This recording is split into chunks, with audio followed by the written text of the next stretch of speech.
अकोला शहरात विश्व हिंदू परिषद आणि बजरंग दलाच्या वतीने व्हॅलेंटाईन डे विरोधात जोरदार शक्ती प्रदर्शन करण्यात आले। सरकारी बगीचा परिसरात घोषणाबाजी करत 14 फेब्रुवारी ब्लॅक डे म्हणून साजरा करण्याचे आवाहन करण्यात आले। अकोला शहरातील सरकारी बगीचा परिसर आज घोषणाबाजीने दुमदुमून गेला, कारण विश्व हिंदू परिषद आणि बजरंग दलाच्या वतीने व्हॅलेंटाईन डे विरोधात जोरदार शक्ती प्रदर्शन करण्यात आले। या आंदोलनात मोठ्या संख्येने कार्यकर्त्यांचा सहभाग पाहायला मिळाला। कार्यकर्त्यांनी आरोप केला की व्हॅलेंटाईन डेच्या नावाखाली शहरातील सार्वजनिक ठिकाणी काही प्रेमी युगलांकडून अश्लील कृत्य केली जात असून त्यामुळे सामाजिक मूल्यांना तडा जात आहे। कुटुंबीय, महिला आणि लहान मुलांसाठी सार्वजनिक ठिकाणे सुसंस्कृत व सुरक्षित राहावीत अशी मागणी यावेळी करण्यात आली। या पार्श्वभूमीवर प्रशासनाने अशा प्रकारांना आळा घालण्यासाठी कठोर कारवाई करावी अशी मागणी संघटनांनी केली।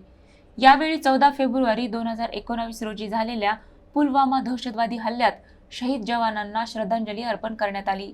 देशासाठी बलिदान दिलेल्या वीरांच्या स्मृतिप्रित्यर्थ 14 फेब्रुवारी ब्लॅक डे म्हणून पाळावा असे आवाहन पदाधिकाऱ्यांनी केले। संस्कृती, देशभक्ती आणि सामाजिक शिस्त जपण्यासाठी पुढेही आंदोलन सुरू ठेवण्याचा इशाराही यावेळी देण्यात आला। जय श्री राम, जय भोलेनाथ।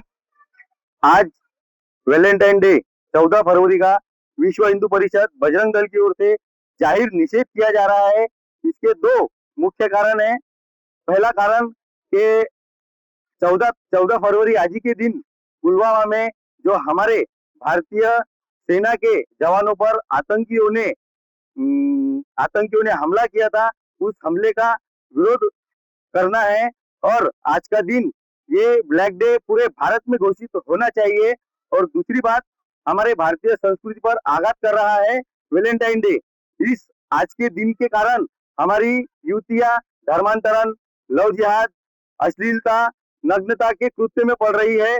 इसी के लिए विश्व हिंदू परिषद बजरंग दल आज अपना कार्य कर रहा है।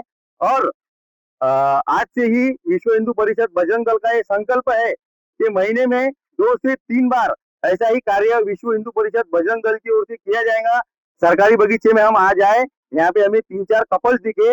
हमने उनसे बात की और उनको समझाया कि अपने भारतीय संस्कृति को समझो, अपने माता पिता का आदर करो। अपने माता पिता से झूठ बोलकर हम क्लास को जा रहे हैं, हम कोचिंग को जा रहे हैं, ऐसा बोलकर ये लोग यहाँ पे लफड़ेबाजी कर रहे हैं। अपने सनातन की और अपने हिंदू धर्म की लाज दांव पर लगा रहे हैं। इसीलिए हम यहाँ पर आके बहुत से कपल से मिले, उनसे बात की और उनसे समझाए। इसके बाद भी आज पूरा दिन हमारा मुहिम चलने वाला है।